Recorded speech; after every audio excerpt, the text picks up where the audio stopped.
This is the Midwest, right? So we got Houston as a 1 seed against SIU Edwardsville. Yeah. Dude, fucking pencil them into the Final Four. Dude, you know what? I like the alliteration factor on the 15 seed. Who are the Bulldogs? I Oh always yeah, want to think of the Bradley sorry. Braves because they actually went to the Sweet 16. But is it Bradley? No, no, no, no. Who was that? Well, Bryant, what was it? Bryant. Thank you. The Bryant Bulldogs Yes. as a 15 seed. I'm saying, hey, they may shock the world, Never know. but SIU, Southern Illinois, Edwardsville. You know that the fictitious school in March It's of Madness March of is Madness, Evansville. Evansville, the Evansville Warhawks. So I'm going to go with Edwardsville. No, I'm kidding, but I will dart throw that one. That's worth it What's the because money we've line? now had in the last 15 years we've had two number one seeds get eliminated by 16 seeds. So I think that is just obviously such a big money maker that we Mm, might see another one of those fall this year. And if it does, mm, it's going to be Houston. very interesting. When you have thousands going on the money line just to advance, people just want to take whatever piddly money. Some people bet so much money on these games just to eke a profit, maybe pay for their hotel and their food Yeah, yeah. while they're there. I can't relate to that kind of money, but imagine losing. You put 10 grand or 15,000. I mean, some of these money lines are minus 20,000. Yeah. And so could you imagine betting 20,000 to win $100 and not winning? Oh, they're Hey, gonna they might grab you once in a 200, while. Huh? 200 grand to win 1,000, Crazy. Yeah. 2 million to win 10 grand. That would subsidize the entire thing. Some people have money like that. Not that they would bet it, but Mhm. that's like a Super Bowl Yeah. thing. Anyway, I digress. Well, let's see Gonzaga and Georgia, the G matchup, the 8 versus 9. The Georgia Bulldogs at 9, taking on the Gonzaga at 8. Anything interesting in this matchup popping out at you? In your average 64 team field, I would say that kind of like in fantasy baseball drafting or football drafting, you have ADP, right? The average draft position. Well, Mm-hmm. if we took the average seed position, the ASP, I just invented a stupid term, the ASP. Like the average If Gonzaga. you took the average seed position over the last 30 years of Gonzaga, it would probably be about 3 point something. Mm-hmm. And they still have they're still the Zags, right? And they've been playing so much better lately. This game opened with Gonzaga actually minus 6.5. It's down to 5.5. So Georgia is being bet, but Gonzaga as the 8 seed, that's just way low for them. So that may be a little bit of suppression. And we talked about Houston being the number 1 seed. I'm going to go out on a limb here and say that there will be a number 1 seed defeated in the second round. If not in the first, if one doesn't go down in the first, one will go down in the second. Well, I wouldn't expect it in the first. Yeah. But Well, do I see Gonzaga? Gonzaga's Gonzaga. I mean, they're a team that I mean, if they went to the Final Four, would it shock me? No, it's what they do. Yeah. But being an 8 seed, they set it up. They still set some of these things up so that another number 1 fell, and so it just adds so much to the mystique Mm-hmm. and the energy of the tournament. It's just something we've seen time and time again. So I like Gonzaga, but I don't like them to cover. The mystique. By the way, Hey, John, they're such a good program. I can't tell you how many times they've won by less than 6 points. So any victory under 6 points means they don't cover. And that's how good they are. That's what a great program. Mark Few, that's an amazing program. And yeah, they're OG, baby. slink through. They find a way. That's why there's What does Gonzaga start with? G-O. Back that up. What's that reversed? Original Gangsters, go! That's right. Private Clemson, McNeesy. And McNeesy is my dark horse, dude. And that's a 12 seed. This one's interesting to me. But I like Clemson. It'll probably be one of those upset alert during the game type of things, but I do see Clemson winning. I What's don't the see spread? Clemson covering. The money line started at plus 265. Many more times than not, when you have an underdog who ends up winning, the money line will go lower before the tip off Mhm. from the opening posted line. So I like McNeese State to cover. I don't like them to win. I think Clemson will advance, and Clemson might even go deep. Golden Deep, Purdue, 4, High Point, 13. High Point? Oh, it's And High Pennsylvania. Point, dude, let me tell you something right now. Purdue, they opened up minus 8.5. It's now at 8. But get this, the money line started at plus 3.25, went down to plus 300. Now it's at plus 290. So there's a lot of wise money going on High Point, and some of it's going to be mine because I like High Point as a 13 seed to knock off Purdue. And Wow. yes, I will put it so in my bracket. Whoa. Now that's bracketology. Bracketology, baby. All right, cool. Well, why do you like High Point? What's so wonderful about Nothing. them? Just a feeling. Just has to happen. And you know what? Well, what makes me bet a football game versus another? The line, right? The way Yeah. the money's moving, the vibe, the fact that you need upsets, you need to have shocks, and ultimately, you need to take their money. Yeah. Well, because otherwise they're taking your money, and that's not what you That's right. want. Yeah, I'd rather be with the house on this one because most of that money's going on the Boilermakers. Oh yeah. Oh yeah. Very cool. So Illinois is the sixth, and they play, one of those play-ins, and those play-ins are Xavier and Texas. Oh, I forgot about this one, Matt. Did you? Because that's kind of a cool game. I mean, Xavier to Texas, like I don't know, big name. I love Xavier. Xavier is one of the very few programs. I would say there's maybe 5 of them at most that when they're in the tournament to one degree or another, they might not even be favored in any of the games, but Hmm. they win.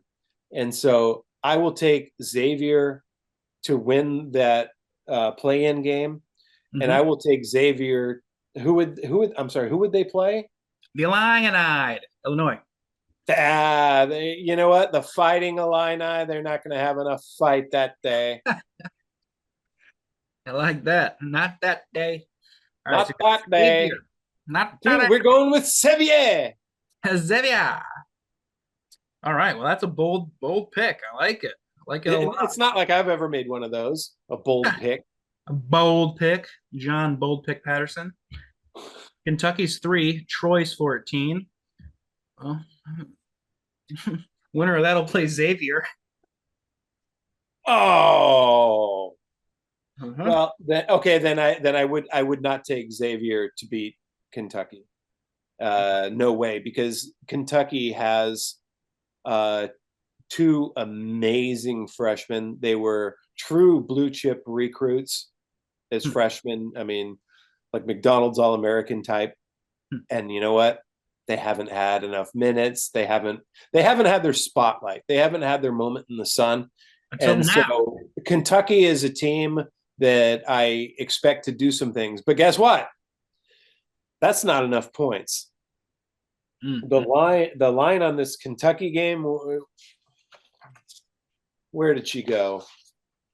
Kentucky and Troy. There Troy. it is. It opened up at -10. It's now -11. So, but this is the kind of game. I mean, Troy, the Trojans. This Yeah, is, why isn't that?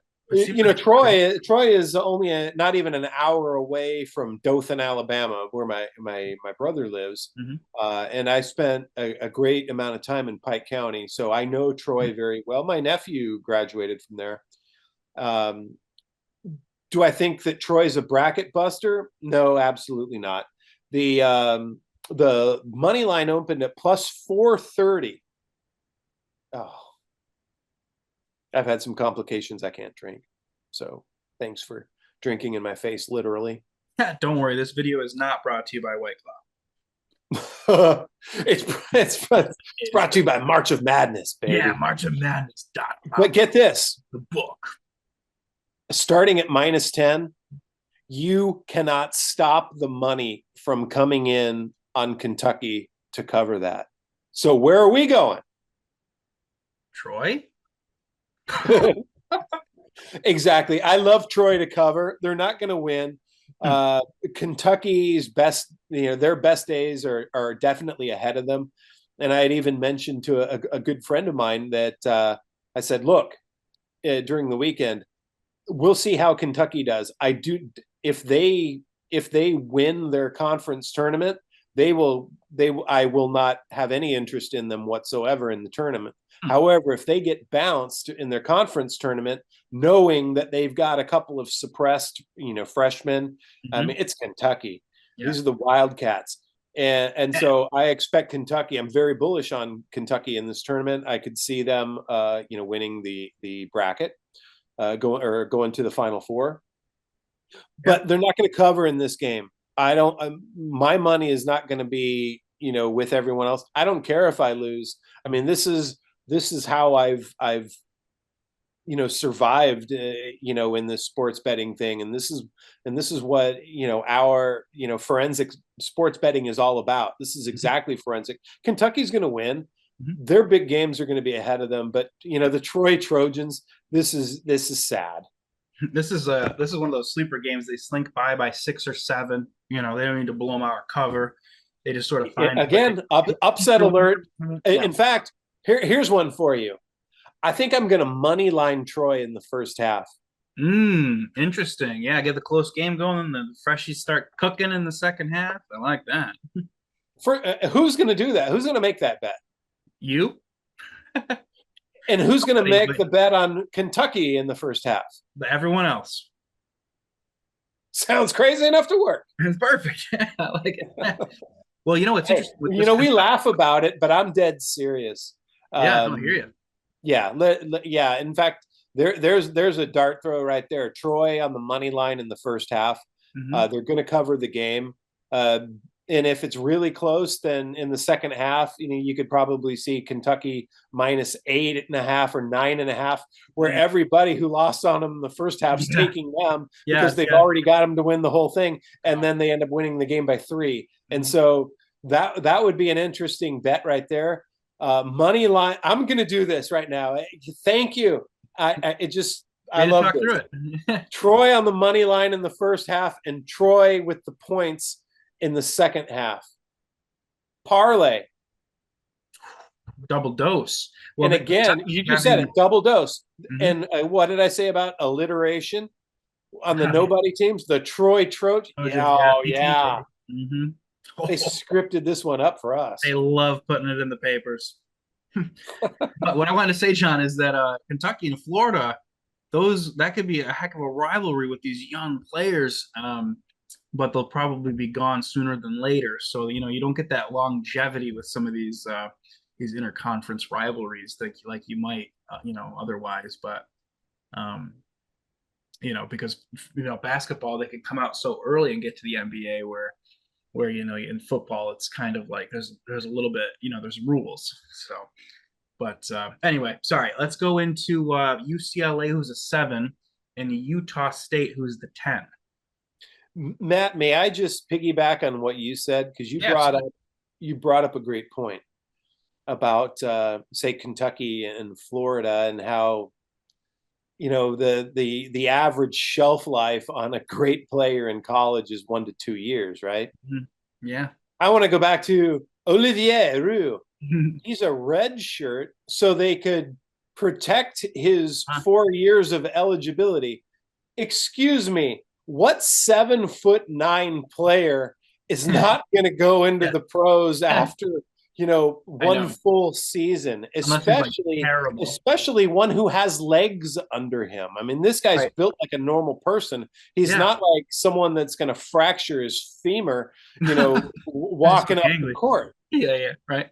And so that was a great point. So I just want to say that there's no reason to redshirt this kid. So if he doesn't play, okay, fine. But it's not because they need 4 years of eligibility, because already I've seen enough tape on this kid over the course of the season. And Vegas Jake originally was the guy who turned me onto him, and that Oh yeah. was last year. Hmm. So I've been following this, and I just feel it's a suppression thing if he plays. Right. But the red shirt thing, that was a bunch of BS. I believe that they were just keeping him healthy. Yeah. Didn't want to risk him because of the tournament. And now that we're here, there's a chance that we see him. And I do apologize for going back to that game. We already spoke about it, That's but okay. just to add more color. And I did blog about this exact same thing. So the blog page on that marchofmadness.com Mhm. site, you should really read that, because there might be something going on there. There might not. And if there isn't, then you bet them early and often to win it all Yeah. before next season. Now, John, will you Okay. be will you be blogging on the March of Madness blog page throughout the tournament, or do you have any plans to do some more writings on there, or what are your thoughts there?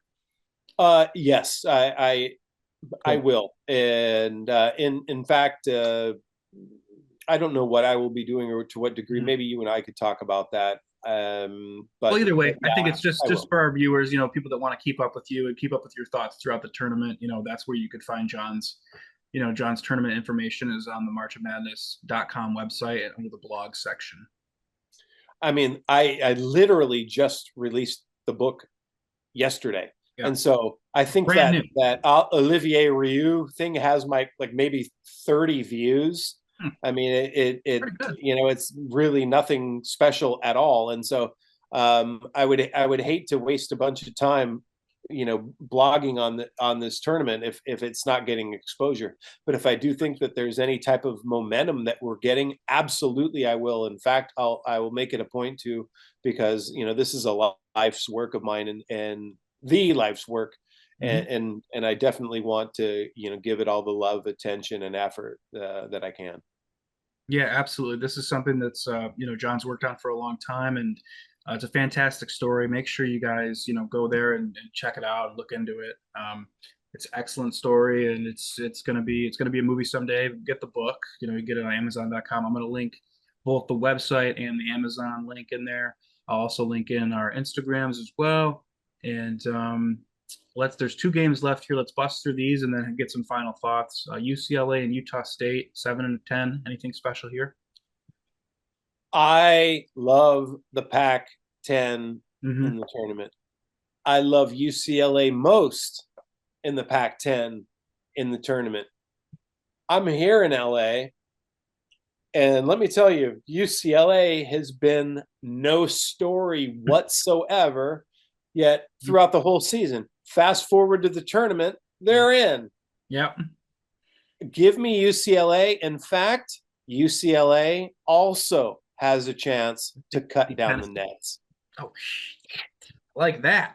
Well, so they which could beat which which Tennessee. means which means you could start with a single money line bet and let it ride 3 times. Take a token bet on UCLA. That's a position that you should just simply make, because that's the Yep. type of thing that would probably pay. Say you put $20 on them, it would probably end up paying that four gamer close to 30 or 40 to 1.